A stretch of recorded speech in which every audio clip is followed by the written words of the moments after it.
Wabarakatuh.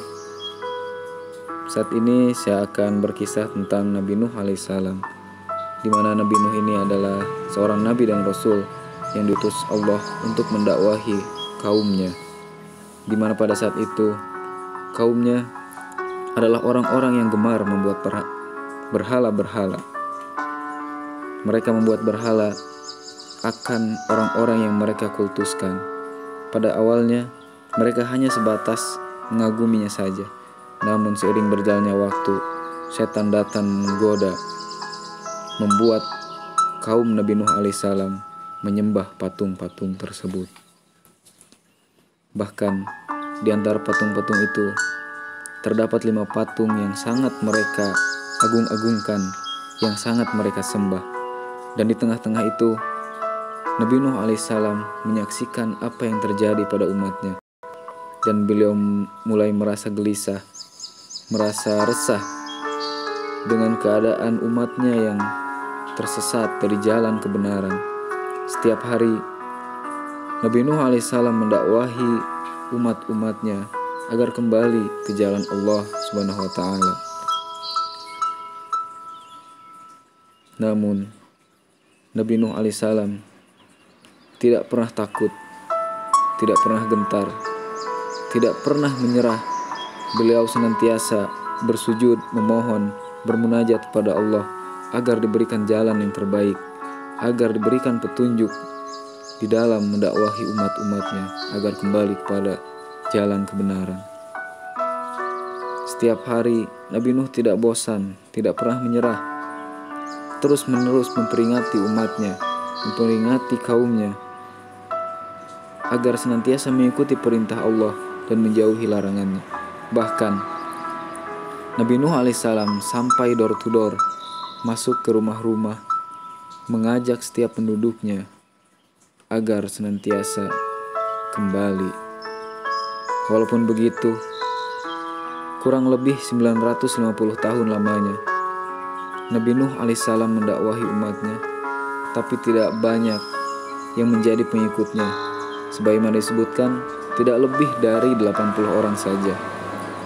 Bahkan di antara mereka banyak yang menentang, banyak yang memberikan perlawanan pada saat Nabi Nuh alaihissalam berdakwah.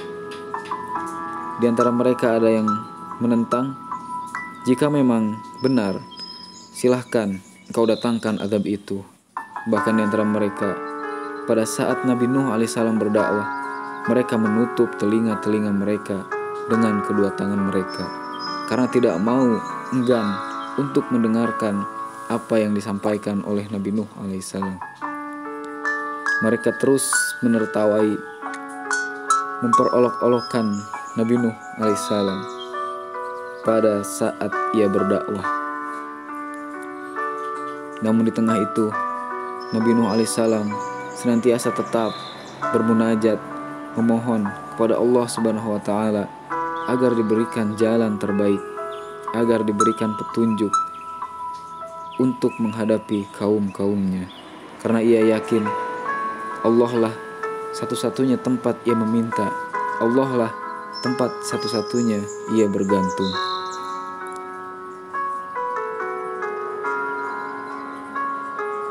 Sampai tibalah perintah Allah untuk membuat sebuah bahtera kepada Nabi Nuh dan orang-orang beriman pada saat itu.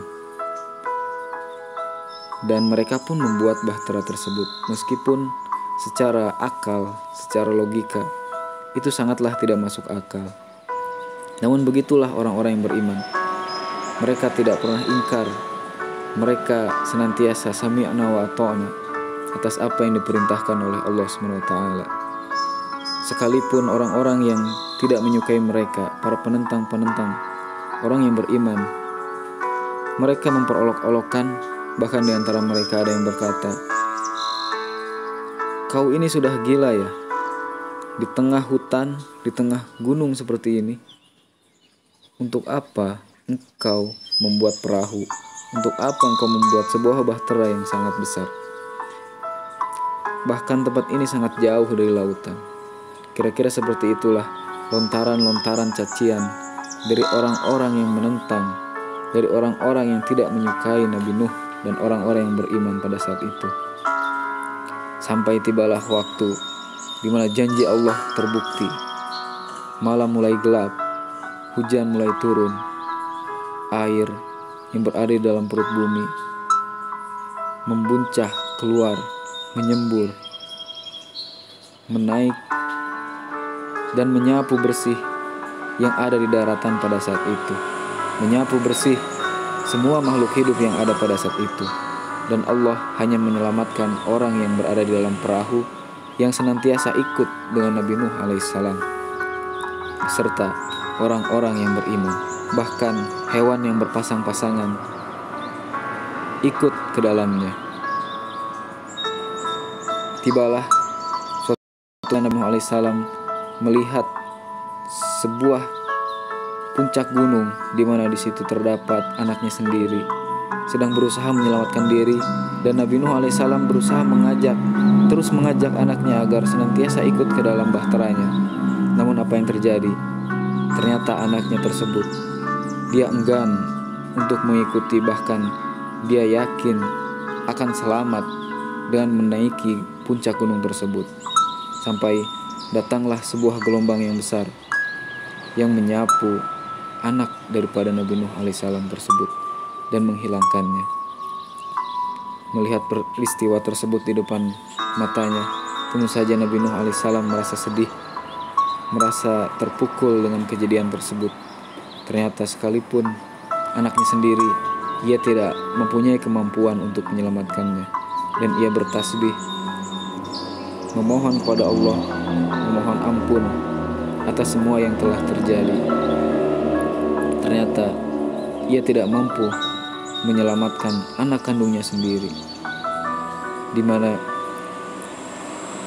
ukuran dari semua ini adalah tentang keimanan.